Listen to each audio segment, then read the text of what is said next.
Welcome back, everyone. In today's episode, we're going to powder coat some headlight bezels and brake booster parts for a 73 Duster. Here's the bezels. They were dinged up pretty bad, like around these edges here. I went ahead and pounded them out and filed it real nice. I don't know if you guys can see that. Show you a little bit there. Yeah, that was all dinged up real bad. They both kind of was real crappy. This had it real bad here across this front here. But got them all nice and filed out. Now I'm going to sandblast them.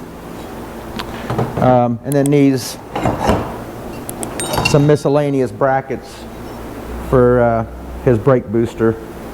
But we're going to do it all in chrome. I want you guys to see how that chrome turns out with the powder coating. I'm going to go through the whole process of showing you how it all works. I did a short on powder coating maybe a month ago, whatever. It's kind of quick though. But this one here, we're going to do the whole process. I'm going to sandblast these first. I'm not going to do that on camera because you can't hardly see inside of that thing. For me to get a camera set up there to show you it's real cloudy in there, so it's kind of a waste of time. So I'll get all that done, then I'll show you the parts after they're blasted, and then we'll go through setting up the powder coater, all that stuff. I'll take you through the whole process. Give you a little peek at them here. Really all you want to do is just kind of like, that's probably about a 80 grit, 120 maybe by the time it's finished. Something for the powder to bite into real nice. So now all I'll do here is I'll just clean these, blow them off, and wipe them down with like an alcohol, denatured alcohol or something like that. So here's the other brackets. Same thing. Just kind of get all your edges real nice.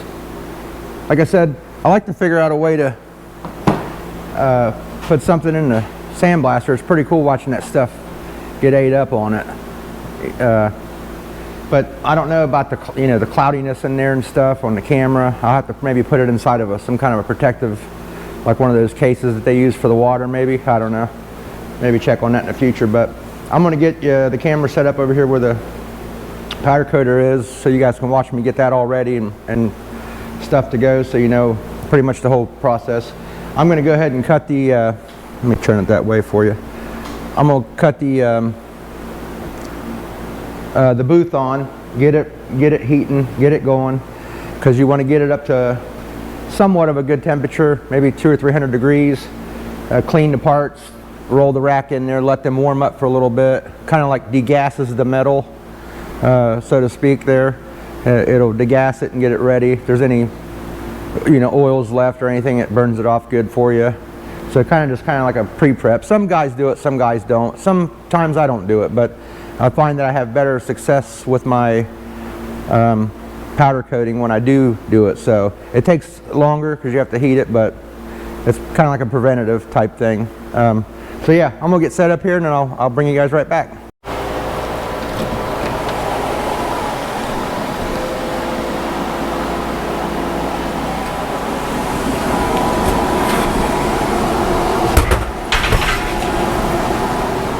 Get this thing pulled out before it gets hot in here. So now we can maneuver it pretty easy. All right, we'll get this to heat up, and I'm gonna go ahead and bring you guys over to the powder coater there. Okay, a couple things I wanted to go over real quick. The your air has to be dry. So we run a dryer. I guess I should probably put that up, shouldn't I? There we go. We run an air dryer on the whole shop, and then I got a desiccant system just for the powder coating booth and for the paint booth. So kind of extra, so you want these things to stay completely dry, because if you get any kind of moisture or particulates, oils or anything coming through with your powder, it's going to show in the work. So, and you don't want that. It'll be kind of like a fisheye in paint.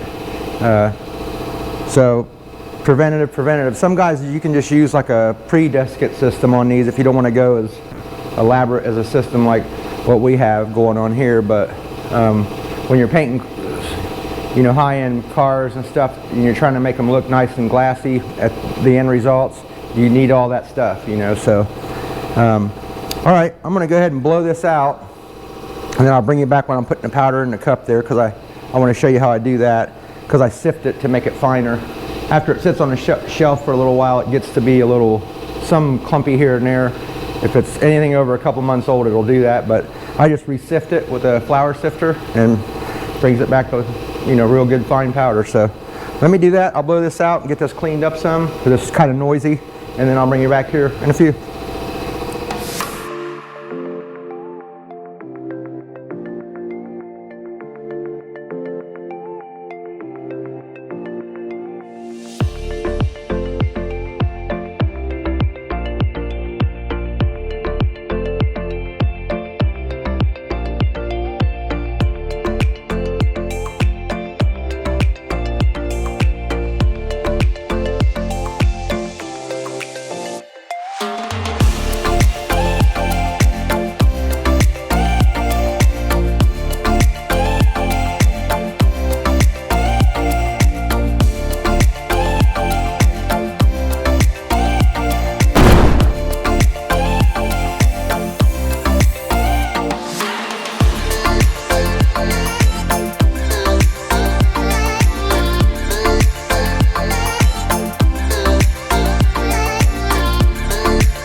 All right, we got that all blowed out. Smash like.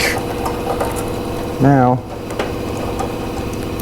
this is our ground wire that goes on our cage. Now what we'll do, here's what I was talking about. It's real fine. If you look, you can see in here. It's kind of got little chunks in there. Nothing real bad, but this was probably brand new 2 months ago, and that's what it does, just from the different temperatures. But I haven't had any issues with them. So the only thing I do, I'll put the sifter on top of there and just sift it through.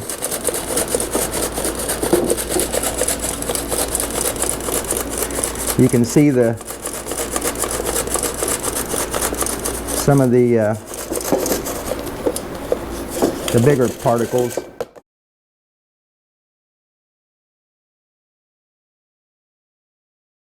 Okay, we got the powder all in there. All I do with these is I got a spool of the wire that they use for like electric fencing. It's lasted forever. I mean, it's a big roll, and basically just you know, just hang them wherever I want to hang them at, and put a little curve in the metal or the wire,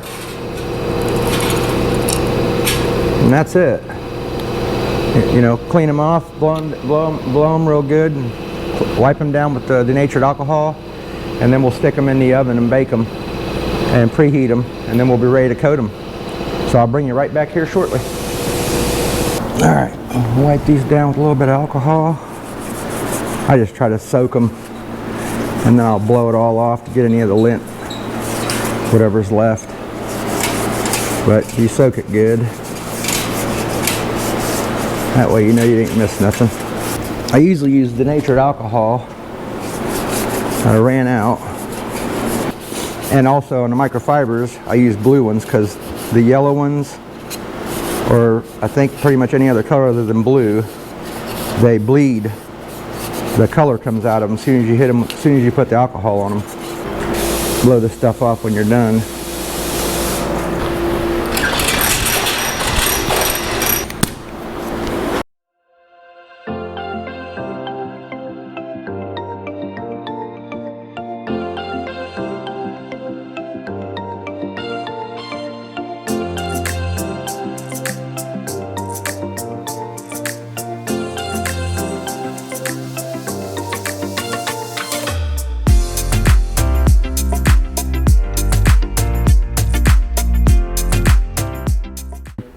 applying the powder, it's not this powerful, so just in case you're wondering.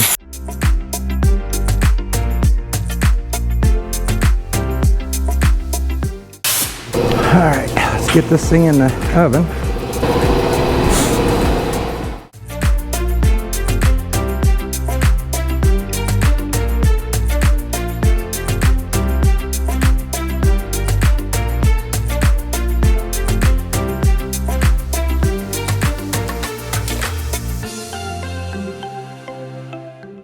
Okay, it's been about 15 minutes or so. Everything should be warmed up enough here.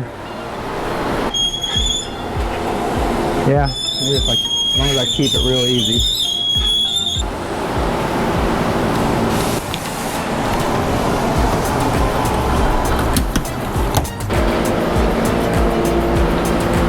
Okay, it's going to get kind of loud in here. I'm going to cut the fans on, so bear with me, but I'm just going to keep on going with it. So.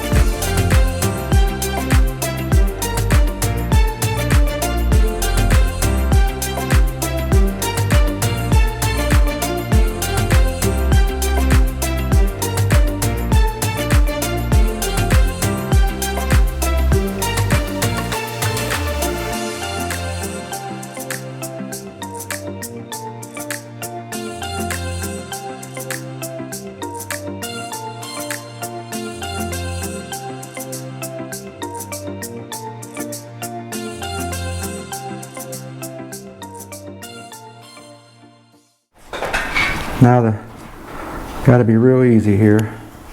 So now what we'll do is we'll stick them back in here.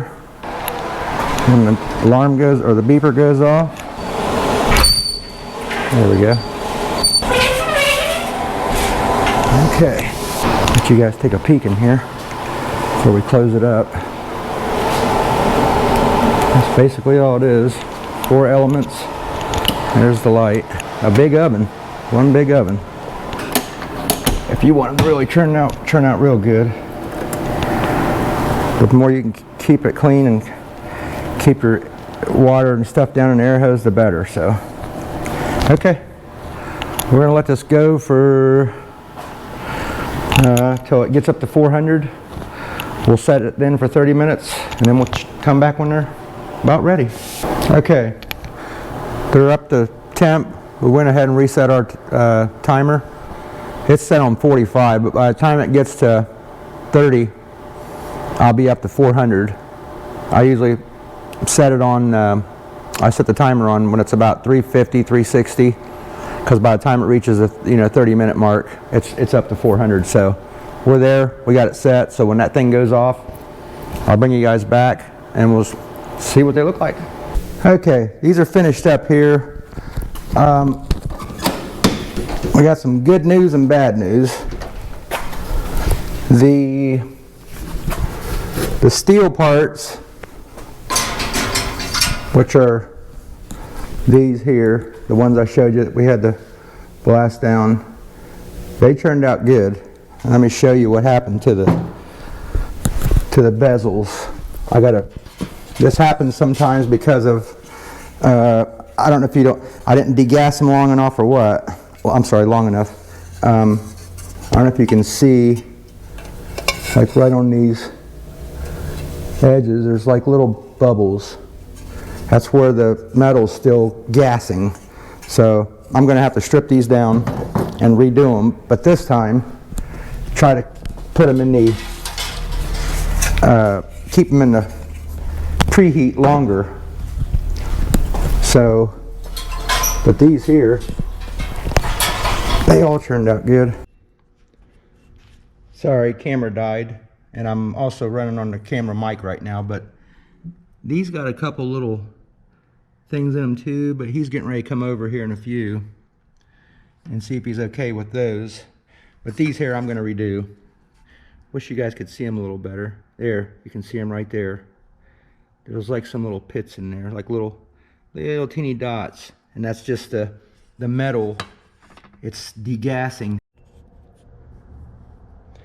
So yeah, we'll put them in the strip tank tomorrow, get them re-prepped again, and I'm gonna try to do a little bit different. I'm gonna let them stay in the oven longer, preheat first, and then I'm gonna coat them lighter, maybe even twice. Like do them once, bake them, pull them out and do them again, just so there's like a kind of like a base coat on them. It's kind of hard to do with that chrome because it goes on so thick, but yeah, I'll bring you guys back tomorrow when we get that far. Actually, I'll show you when we're putting them in the tank and stuff so you can see the stripper, but I'll bring you back then.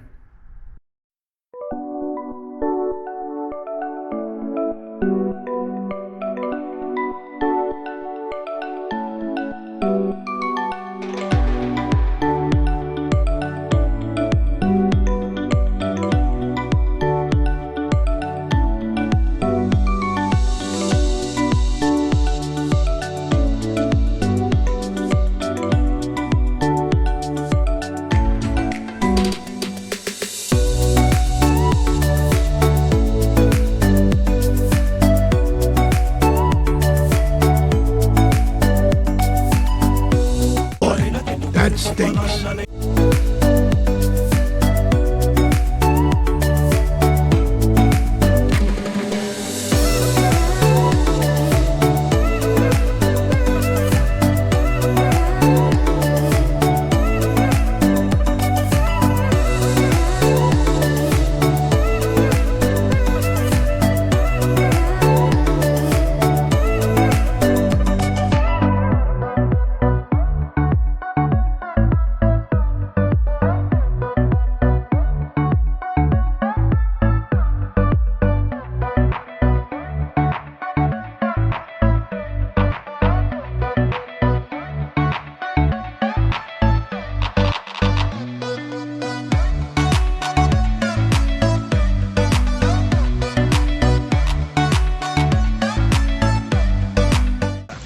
What's that smell?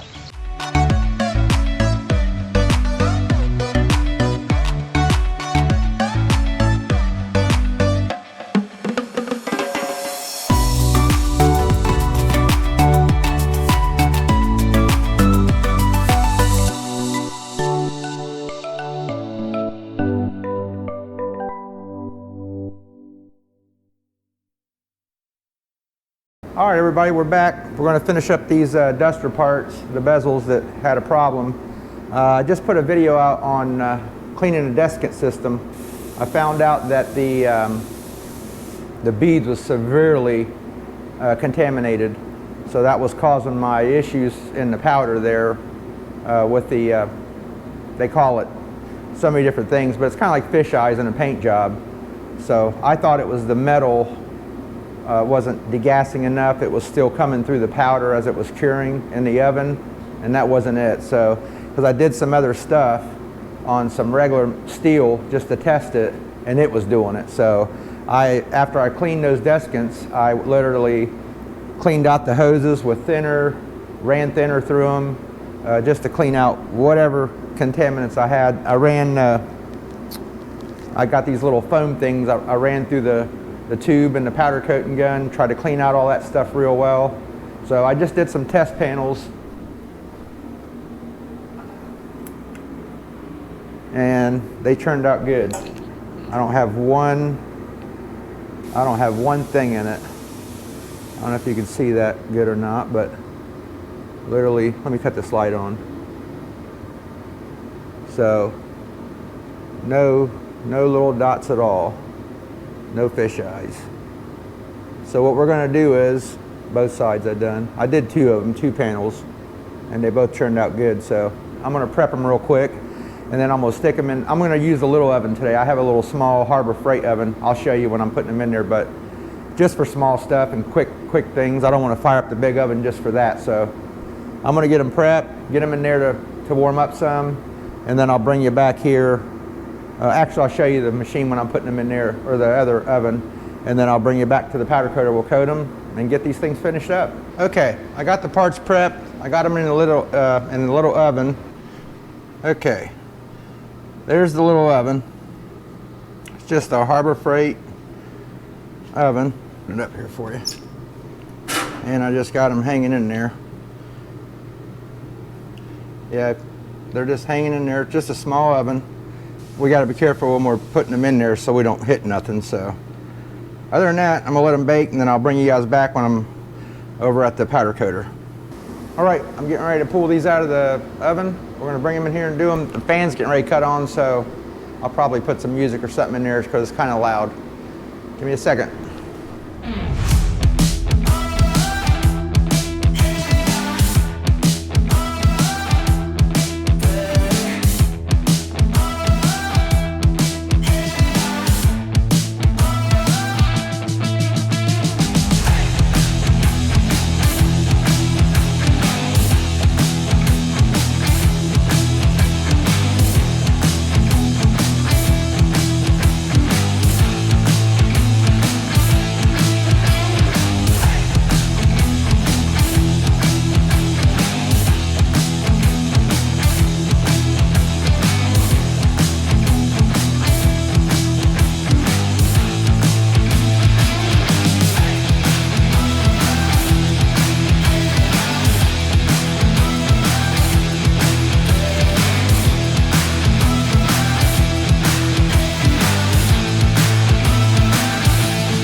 All right, sorry about that noise. I got them in there. So we'll go ahead and let them cure or bake and cure out. And then I'll bring you guys back when they're finished. Hopefully, fingers crossed. They look pretty good on the coating there, so you won't really know until it bakes in. So I'll bring you guys back here shortly. Okay, it's been 30 minutes at 400 degrees. Let's pull them out, see what they look like. We're gonna be the first to see them together, so hang on a second. Fingers crossed. Boy, that's one thing about in here. You gotta be real careful you don't hit nothing. Man, I think they look great. Oh yeah, they look really nice compared to last time. Hope I don't drop this thing. I mean, they look really good. Yeah, sometimes you forget about that stuff, man. Them beads, all that contaminated stuff. Check that video out on how I cleaned them and stuff and how bad they were. I just posted it. Yeah, these look great.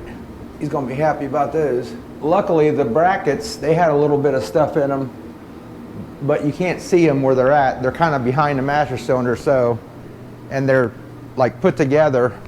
Yeah, these turned out super nice. Just smooth, real smooth, shiny. Yeah, they look really nice. Come on, don't drop it. All right, once again, thank you for watching these videos. I hit 100 subscribers, but one backed off. Now it's back down to 99. I don't know what happened there, but it's getting there. So I'm real excited about that. Thank you guys for everything you guys do, you know, watching them, liking them, sharing them, subscribing. It really, really, really is helping me so much. And it's given me a good motivation to do more stuff, you know, much as I can. Like I said, this stuff is, you know, costly to do when I'm not making money on stuff, you know, work that's going to come in. You know, some of the things that I do, you know, I can make the video and I'm making a little money, like that oil pan job and stuff like that. This here I'm kind of doing as a favor. He's just paying like for the powder, so it's really not, we always do some trading and stuff like that. He does stuff for me, so. But yeah, I really appreciate it. Thank you so much. Until the next one.